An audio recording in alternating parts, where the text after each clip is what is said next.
And welcome into Getting Help from Uncle Sam. My guest today is the treasurer, Young Boozer. And many, many years ago, you were instrumental in trying to get some college savings plans put together that worked through your department, through the Treasury Department, to be able to help our citizens insure college for their kids. Tell us about thread us through where it started and where it's going today. I'd be happy to. Let me start with the College Counts 529 plan. Okay. It is the one that is open for business. Is there a special reason it's 529? That's the IRS code section. Okay, 529. Good. Okay, great. And everybody has sort of branded their Yes. programs as a 529 program. Okay. 49 states have these programs. Good. And so that way you have a nationwide network using that phrase. There's no question about it, it is the best way to save for college that's available today. It has great tax advantages. In the state of Alabama, you can make a contribution, and contributions up to $5,000 for a single filer or $10,000 for somebody filing jointly. You get a tax credit for that, a tax deduction, excuse me. And so you get a bonus going in. The money is invested, it's tax-free as long as it's in there and it's growing. And it's tax-free when it comes out if it's used for education, qualified education right. expenses. And they can be used in any state, any college, any university that's accredited. In state.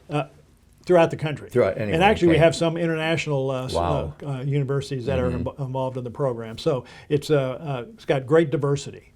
We've been running it since the early 1990s. The amount of money that's invested in the program now is about $2.4 billion. My goodness. We have about 100,000 Alabama accounts, and it is well managed, well run. We operate it in our office, and it is clearly the best way to go. So my wife and myself, we would have to do this for a family member, a bona fide family member. Yes. I can't just do it for my next door neighbor's kid. You could. You could? Okay, Yeah. so basically you designate who the beneficiary is going to be. And you have to state a beneficiary. You do. Right. Now, the interesting thing about it is the beneficiary has great flexibility. So here's a situation that I had. I became a grandfather for the first time 2 years ago. And so I knew that my grandson was on the way, and I wanted to open the account in the year before he was going to be born. So what I did was I opened it up in my daughter's name.